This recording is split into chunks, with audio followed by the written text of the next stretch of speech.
En ce moment, on est au sommet du mont Aligoré, c'est-à-dire qu'il y a le secteur hors piste, puis nous autres, on est au vrai sommet du mont Aligoré.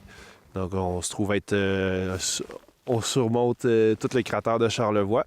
Puis dans le fond, on est au départ de la piste, là, à côté du refuge du Lugeron. Notre piste de luge, elle fait 7,5 km de long. C'est la plus longue piste en Amérique du Nord pour la luge.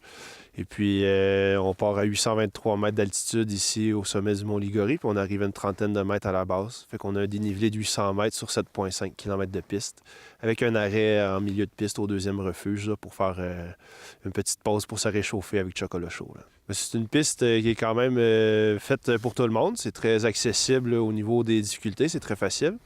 Donc, c'est très familial comme activité. Il y a des secteurs qui sont un peu plus plats. Puis ça a été dessiné et pensé de façon à ce qu'il y ait des plats, des faux plats, des pentes, qu'il y ait des belles courbes. Fait que c'est très sinueux comme parcours. On parcourt beaucoup de territoire.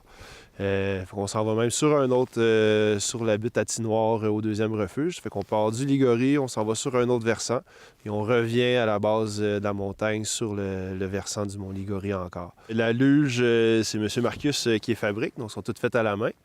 C'est un style autrichien. Alors Marcus, il a un petit peu transformé le design de la luge là, pour qu'on puisse, dans le fond, mieux la manœuvrer et qu'elle soit plus efficace. On a mis des patins de téflon pour répondre aux plus de conditions de glisse possible. Et puis, elle se contrôle très, très bien, soit avec le contrepoids ou tout simplement avec les pieds. Là. C'est la façon la plus facile, la plus efficace de contrôler. Là. C'est-à-dire qu'on va mettre les deux pieds au sol pour freiner. Puis ensuite de ça, on va mettre le pied du côté qu'on veut tourner. Là. Soit le pied gauche pour aller à gauche, le pied droit pour aller à droite. Tandis que la technique du contrepoids, bien, c'est l'effet inverse. Là. C'est quand même plus léger comme commande de contrôle. C'est-à-dire quand on va se pencher vers la droite, on va se dévier vers la gauche et vice-versa. Là. Ça, c'est plus quand on est dans une ligne droite. Là. Toutes les courbes, c'est avec le pied. Alors, la luge, c'est une activité qui est accessible à tous, à partir de 10 ans minimum. Puis ensuite de ça, c'est pour toute la famille. Là. On a amené des grands-parents de 80 et quelques années là, la semaine dernière. Fait que c'est vraiment convivial, c'est très facile pour tout le monde. Et puis il y a moyen d'avoir du plaisir, là, peu importe l'âge.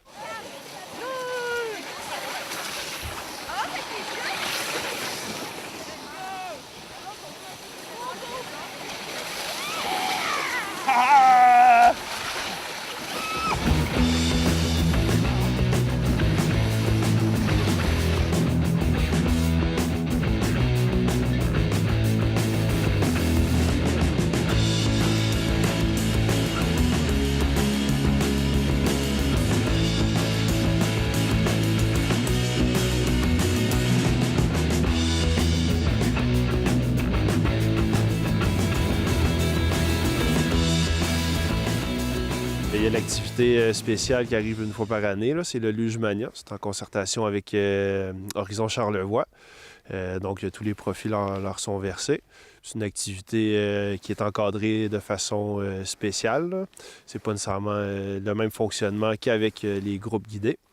Là, cette journée-là, les gens sont amenés à faire plusieurs descentes, plus d'une descente. Généralement, les gens en font environ 3. Et puis là, ben, nous, on est juste 2 guides qui suivent le groupe de gens qui sont rendus autonomes dans la piste. Puis il y a des bénévoles placés à différents endroits dans la piste là, pour assurer la sécurité, puis s'assurer que tout le monde est présent là où il faut aussi. Là. Mais c'est plus autonome comme activité, puis ça permet aux gens, comme je disais, là, de faire plusieurs descentes dans la journée. Sur le site, c'est sûr qu'il y a toujours moyen de voir toutes les activités. Il y a souvent des groupes de musique le samedi soir. Il y a le perpétuel Reggae Bash en fin de saison. Il y a le Massif Open aussi. Il y a plusieurs événements qui sont planifiés là, effectivement là, au courant de la saison. Tous disponibles sur le site Internet du Massif.